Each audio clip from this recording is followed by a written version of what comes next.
Scissors, paintbrush, gloss paint, wood stain, bottle of tips, sandpaper, pair of pliers, door numbers. You'll be wanting the screws to put in here. Miss... Yes, Mr. Blockett. Yes, get half a dozen screws for these, please, while I add up Mrs. Jones's bill. Screws? Yes, black, to fit in here. Half-inch. Black. To match the colour, over here. Right. Now then, that's £5.41, £1.40, £3.28. Handles, panel pins, tacks, hinges. Hurry up, girl. Hinges. Screws! That's what I said. Come on, I haven't got all day. Brass screws, countersunk, size 6 to fit in here. Them's not black. Black screws are over here, so you can find them easily. You must have a system. Of course, none of them stay very long these days. Handles, panel pins, tacks and hinges. Handles, panel pins, tacks and hinges. Handles, panel pins, tacks and hinges. Handles, panel pins, tacks and hinges. Handles, panel pins, tacks and hinges. Hello. I can't remember it either. In fact, I don't think much of Mr. Bloggett's system. He's the only person who can remember it. But even if he doesn't want to rearrange things on the shelves, he could have made it easier for Blodwyn by using numbers. Perhaps like this. Sandpaper. Screws. Screws. Black. 37. So the black screws are in space number 37. Raw plugs, ready-mix concrete, saws, screws. Screws anodized, screws black. 37.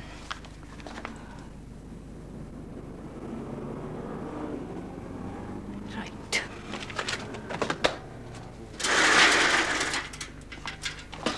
Nine.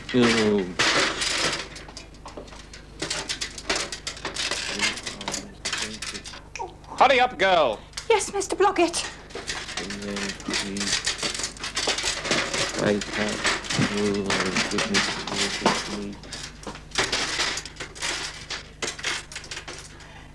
34, 35, 36. Oh, Have you got those screws? I'm just... Number 37. I know, I've got to go. Down to that end, 4th row down, first compartment. It's my new system, so she can find things quickly. Poor Blodwyn. What she really needed to know was how far along, then how far up. Here's one way of doing it. Label each column with a number. 1, 2, 3, and so on. Now label each row with a letter. A, B, C, and so on. Now choose a compartment. This one, for instance. It's in row B, and it's in column 4. So you could call this compartment B4.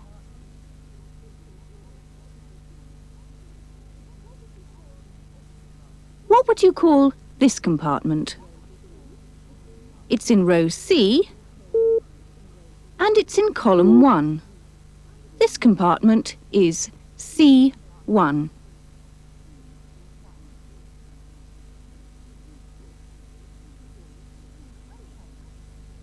These rectangles form a grid.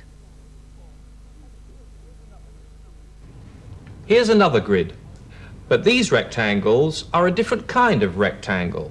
Same measurements each way. In other words, squares.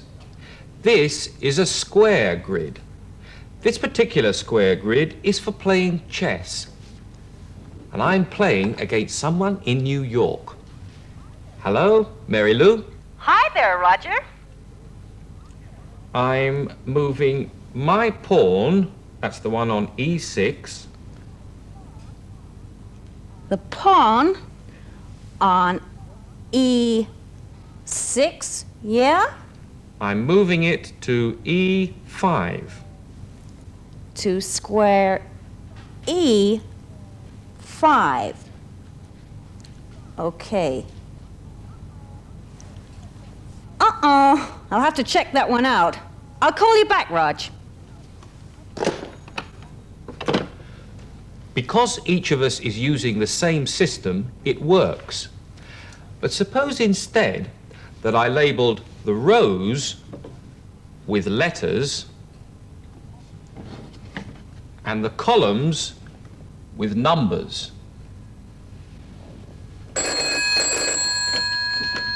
Hello, MATHSCORE, Roger Sloman here. Hi there. This is Mary Lou from New York. I have my next move for you. I'm moving my bishop. Yes? That's from A7. Yeah, just a minute. I'm sorry? Your bishop isn't on A7, it's on G1. G1? Oh, gee, no. My king's on G1. Roger? Roger? Are you there? Rog? Obviously, we need to agree on what system to use.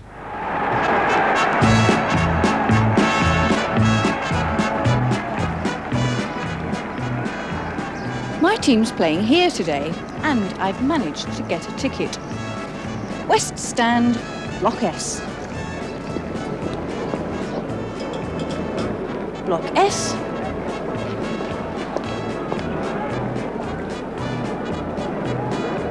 Row F.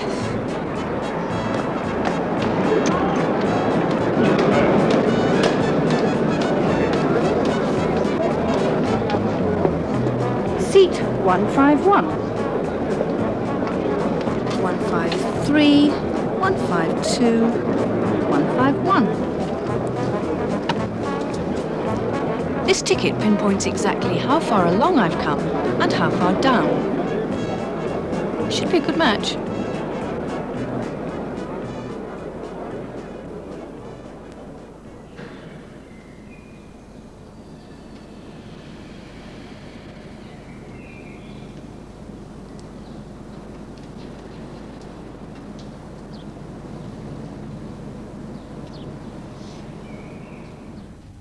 Of course, MATHSCORE would have beaten Arsenal easily. That's why nobody came. All the same, with this ticket, Elaine found the correct row and the correct seat. Here's something else which uses the grid system. This time, the letters tell you which column, and the numbers tell you which row. That's it then. 74 Windsor Road. Are you sure it's all right? Well, I said, didn't I? If ever you're in the area, look us up. Oh, well, if you're sure. Of course I am. Do you know where it is? No problem. Windsor Road. Oh, then it's over. There we are. Windsor Road, West 5. 1E 71. Page 71. Right. It's dead easy with this, see? Page 71. There we are. 1E. 1 is this row, But I was just... and E is this column. So 1E is this square. If you'd only let me get a word... So Windsor Road is right here. It's here. Where? There.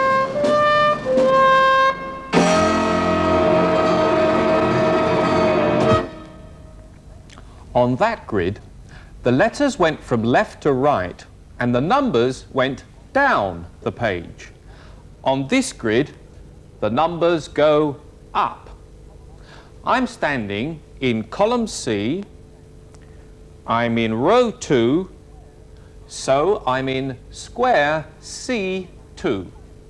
And I'm in column E and row 3, so I'm in E3. But what if I stand here on the line? This dot seems to be in 2 rows at once. The answer is that we can label the grid in a different way by putting the numbers on the lines instead of in the spaces.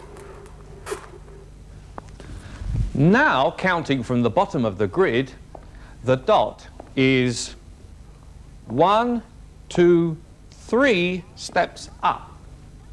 So now I can say that this is at E3 and this dot is at E2 and this one is halfway between E2 and E3. So I can call it E2.5, or I can use decimals and call it E2.5. In fact, if I use decimals, I can see quite accurately how far something goes up the grid. 2.5, 2.6, 2.7, and so on. And that's because each of these numbers is marking a line that says how far something is in that direction. Let's do the same thing with the letters.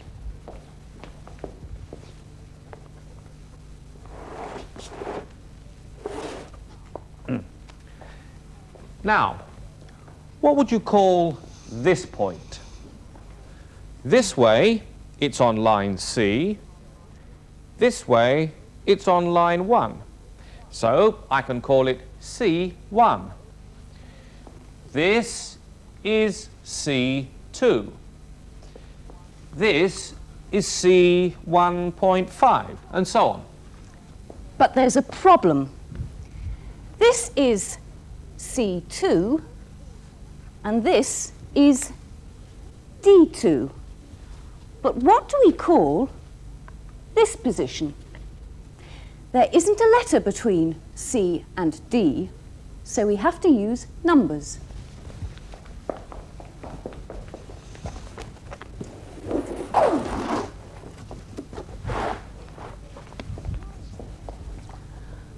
Now we can pinpoint accurately anything that's on the grid. For instance, this is 1, 2, 3, 4 steps along. and 1, 2 steps up. So instead of D2, it's 4-2. This is 3-2. And this is 3.5-2. Along first. Then up. And here's how to remember which comes first. Think of a house. You have to go into the house before you go upstairs.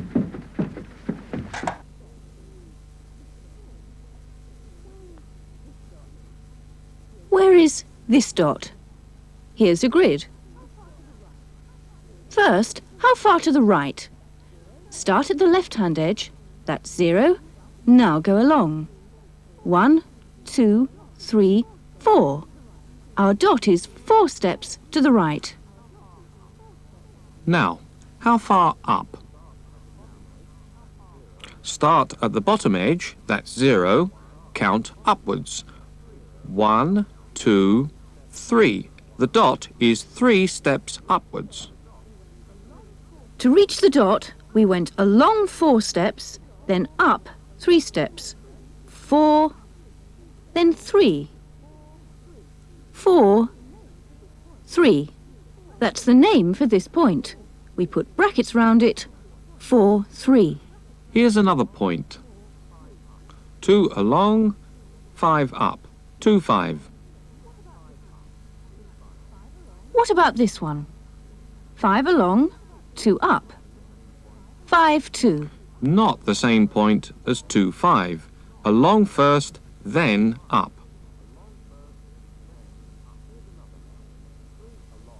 Here's another. 3 along, nothing up.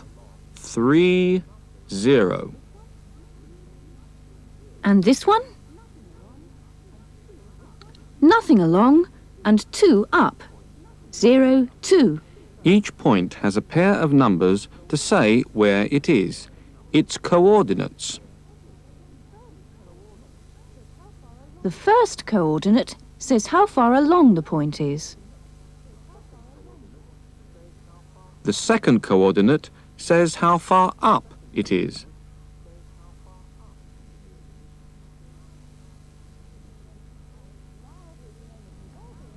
And now here's the moment you've all been waiting for. It's...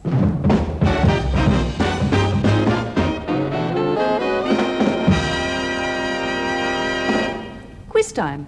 And don't forget to wait for the green light. First question. What is the first coordinate of this point?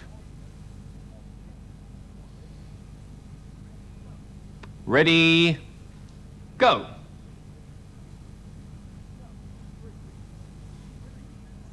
3. 3 steps along. This point is 3, 1, so the answer is 3. Next one. What's the second coordinate of this point? Ready, go.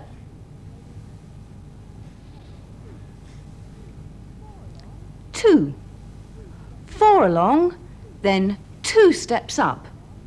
This point is 4, 2, so the answer is 2. Last question. Here are 3 points. Which one has the coordinates 5, 1? The top one, the middle one, or the bottom one? Ready, go.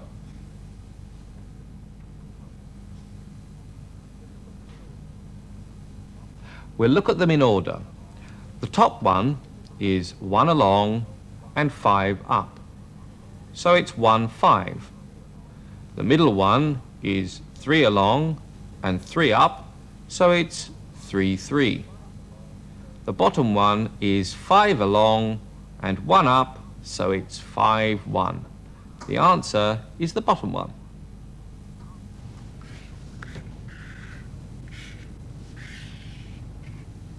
I'm trying to help out with the end of the program, where they print my name.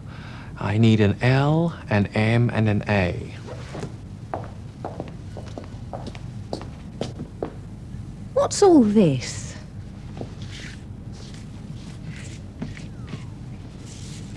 Oh. And who do you think you are? We're the credit, Sergeant. Credit? You're no credit to MATHSCORE. You need to get coordinated. Grid. Yes. 11, 3. He's 2, 3 and 6, 3. 5, 5. I suppose you're his big brother. 14, 3. 3, 3, 9, 3 and 13, 3. 4, 5. 4, 3 and 10, 3. 6, 5. 10, 5 to 12, 5. 12, 3. 9, 5. 7, 5 and 8, 5. 1, 3 and 5, 3. 3, 5 and 8, 3. That's more like it.